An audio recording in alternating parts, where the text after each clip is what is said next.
Hey, ¿qué tal chicos? ¿Cómo estamos? Hoy en un nuevo video para el canal.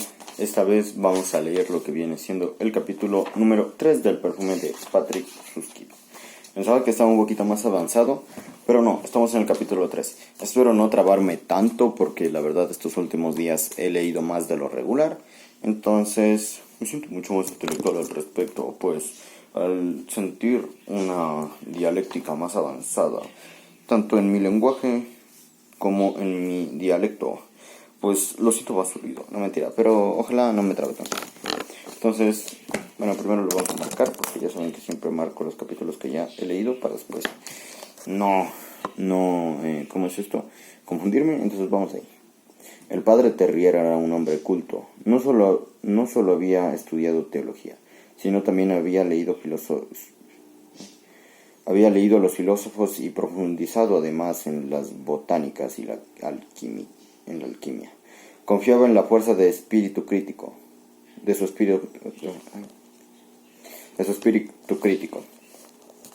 Aunque nunca se habría aventurado, como hacían muchos, a poner en tela de juicios los milagros, los oráculos y la verdad de los textos de las Sagradas Escrituras. Pese a que en rigor la razón solo no bastaba para explicarlos y a veces incluso los contradecía. Prefería abstenerse de ahondar en semejantes problemas, que le resultaban desagradables y solo conseguirían sumirle en más penosas inseguridades e inquietudes cuando, precisamente para servirse de la razón, necesitaba gozarse de seguridad y sosiego. Había cosas, sin embargo, contra las cuales luchaba a brazo partido, y estas eran las supersticiones del pueblo llano. Brujería, cartomancia,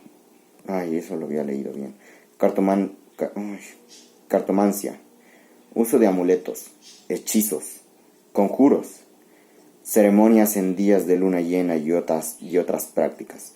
Eran muy deprimentes ver arraigado de tales creencias paganas después de un milenio de firme establecimiento del cristianismo. La mayoría de casos de las llamadas alianzas con Satanás y posesiones del demonio también resultaban, al ser considerados más de cerca, un espectáculo supersticioso. Ciertamente, Terrier no iría tan lejos como para negar la existencia de Satanás o dudar de su poder. La resolución de semejantes problemas, fundamentales en la teología, incumbían a esferas que estaban fuera del alcance de un simple monje. Por otra parte, era evidente que cuando una persona ingenua como aquella nodriza afirmaba haber descubierto a un espíritu maligno, no podía tratarse del demonio. Su misma creencia de haberlo visto era prueba segura de que no existía ninguna intervención demoníaca, puesto que el diablo no sería tan tonto como para dejarse sorprender por la nodriza Jean Boussier.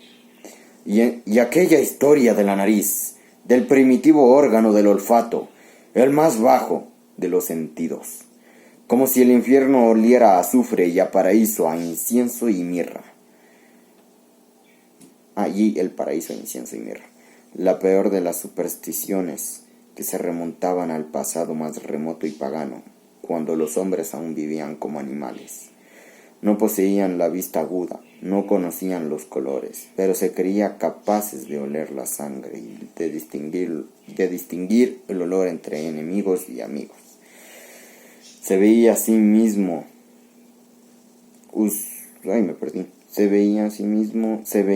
mismo husmeados por gigantes caníbales, hombres lobos y furias, y ofrecían a sus horribles dioses holocaustos apestosos y humectantes. ¡Qué espantoso! ¡Qué espanto! Ve el loco con la nariz, más que con los ojos. Y era probable que la luz del don divino de la razón tuviera que brillar 1000 años más antes que desaparecieran los últimos restos de la religión primitiva. ¡Ah! Y el pobre niño, la inocente criatura, yace en la canasta y dormita, ajeno a las repugnantes sospechas concebidas contra él. Esa desvergonzada osa afirmar que no huele. afirmar que no hueles como debes de oler, hijo de los hombres. ¿Qué te parece? ¿Qué dices a esto, chiquirrín? Y meciendo después con cuidado la cesta sobre sus rodillas, acarició con un dedo la cabeza del niño, diciendo de vez en cuando, chiquirrín, porque lo consideraba una expresión cariñosa y tranquilizadora para un lactante. Dicen que debes oler a caramelo. ¡Vaya tontería! ¿Verdad, chiquirrín? Al cabo de un rato se llevó el dedo a la nariz y olfateó, pero solo olió a la col fermentada que había comido al mediodía. Vaciló un momento, miró a su alrededor por si observaba a alguien, levantó la cesta y hundió en ella su gruesa nariz. La bajó mucho, hasta que los cabellos finos y rojizos del niño le hicieron cosquillas en la punta, e inspiró sobre la cabeza con la esperanza de captar algún olor. No sabía con certeza a qué se debía oler las cabezas de los lactantes, pero, naturalmente, no a caramelo, esto seguro, porque el caramelo era azúcar fundido y un lactante que solo había tomado leche no podía oler a azúcar fundido. A leche, en cambio, sí, a leche de nodriza, pero tampoco olía a leche. También podía oler a cabellos, a piel y cabellos, y tal vez un poquito a sudor infantil, y Terrier olfateó, imaginándose que oliera la piel, cabellos y un poco de sudor infantil, pero no olió nada, absolutamente a nada. Por lo visto, los lactantes no huelen a nada, pensó. Debe ser esto. Un niño de pecho, siempre limpio y bien lavado, no debe oler. Del mismo modo que no habla, ni corre, ni escribe. Estas cosas llegan con edad. De hecho, el ser humano no despide ningún olor hasta que alcance la pubertad. Esta es la razón y no otra. ¿Acaso no escribió Horacio? Está en celo el adolescente y exhala la doncella la fragancia con un narciso blanco en la flor. Y los romanos entendían bastante de estas cosas. El olor de los seres humanos es siempre un aroma carnal y por lo tanto pecaminoso. ¿Y a qué podría oler un niño de pecho que no conoce ni en sueños los pecados de la carne? ¿A qué podría oler, chiquirrín? ¡A nada! Se había colocado de nuevo la cesta sobre las rodillas y la mecía con suavidad. El niño seguía durmiendo profundamente. Tenía el puño derecho pequeño y rojo encima de la colcha y se lo llevó con suavidad de vez en cuando a la mejilla. Terrier sonrió y sintió un hondo y repentino bienestar. Por un momento se permitió el fantástico pensamiento de que era él el padre del niño. No era ningún monje, sino un ciudadano normal, un hábil artesano, tal vez, que se había casado con una mujer cálida, que olía a leche y lana, con la cual había generado un hijo que ahora mecía sobre sus propias rodillas, su propio hijo. ¿Chiquirrín? Este pensamiento le infundió bienestar. Era una idea llena de sentido. Un padre mece a su hijo sobre las rodillas. ¿Verdad, chiquirrín? La imagen era tan vieja como el mundo, y sería a la vez siempre nueva y hermosa mientras el mundo existiera. ¡Ah, sí! Terrier sintió el calor en el corazón y su ánimo se tornó sentimental. Entonces el niño se despertó. Se despertó primero con la nariz. La naricilla se movió, se estiró hacia arriba y olfateó. Inspiró aire y lo expiró a pequeñas sacudidas, como en un estornudo incompleto. Luego se arrugó y el niño abrió los ojos. Los ojos eran de color indefinido, entre gris perla y blanco. ¿Y blanco qué? Y blanco opalino, tirando a cremoso, cubiertos por una especie de película viscosa y al parecer todavía poco adecuadas para la visión. Terrier tuvo la impresión de que no lo veían. La nariz, en cambio, era otra cosa. Así como los ojos mates del niño visqueaban sin ver. La nariz parecía apuntar hacia un blanco fijo y Terrier tuvo la extraña sensación de que aquel blanco era él, su persona. el propio terrier. Las diminutas ventanillas de la nariz y los diminutos orificios en el centro del rostro infantil se esponjaron como un capullo al abrirse, o más bien como las hojas de aquellas pequeñas plantas carnívoras que se cultivaban en el jardín botánico del rey. Y al igual que estas, parecían cegarse de un misterioso líquido. A Terrier se le antojó que el niño le veía con la nariz, de un modo más agudo, inquisidor y penetrante de lo que puede verse con los ojos, como si a través de su nariz absorbiera algo que emanaba de él, Terrier, algo que no podía entender ni ocultar. El niño inodoro le olía con el mayor descaro, eso era, lo husmeaba. Y Terrier se imaginó de pronto a sí mismo apestando a sudor y a vinagre, a chucrut y a ropa sucia. Se vio desnudo y repugnante y se sintió escuadriñado por alguien que no revelaba nada de sí mismo. Le pareció incluso que le olfateaba hasta atravesarle la piel para oler sus entrañas.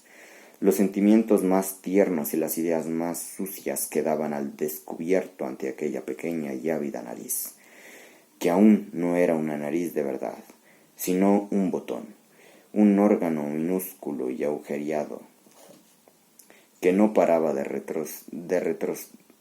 retorcerse, esponjarse y temblar.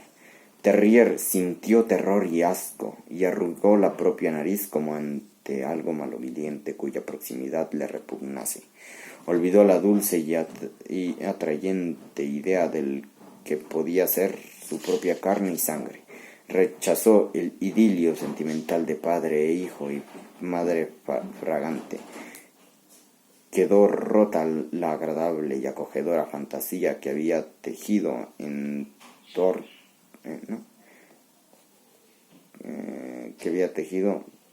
torno a sí mismo y al niño. Sobre sus rodillas yacía un ser extraño y frío, un animal hostil, y si no hubiera tenido un carácter mesurado, imbuido de temor de Dios y de criterios racionales, lo habría lanzado lejos de sí en un arranque de asco, como si se tratara de una araña. Se puso en pie de un salto y dejó la cesta sobre la mesa. Quería deshacerse de aquello lo más deprisa posible, lo antes posible, inmediatamente. Y entonces aquello empezó a gritar. Apretó los ojos, abrió las fauces rojas y chilló de formas tan estrendientes que a Terrier se le heló la sangre en las venas.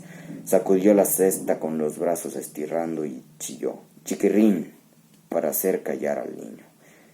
Pero eso intensificó sus alaridos y el rostro se le amorató como si estuviera a punto de estallar a fuerzas de gritos. ¡A la calle con él!, pensó Terrier. A la calle inmediatamente con este demonio, estuvo a punto de decir, pero se denominó a tiempo.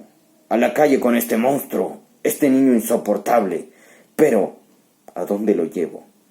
Conocía una docena de nodrizas y orfanatos del barrio, pero estaban demasiado cercas, demasiado próximos a su persona. Tenía que llevar aquello más lejos, tan lejos que no pudiera oírlo, tan lejos que no pudiera dejarlo de nuevo ante la puerta en cualquier momento. A otros diócesis, no sé qué es diócesis, a otro diócesis si era posible, y a la otra orilla, todavía mejor. Y a lo mejor de todo extramuros,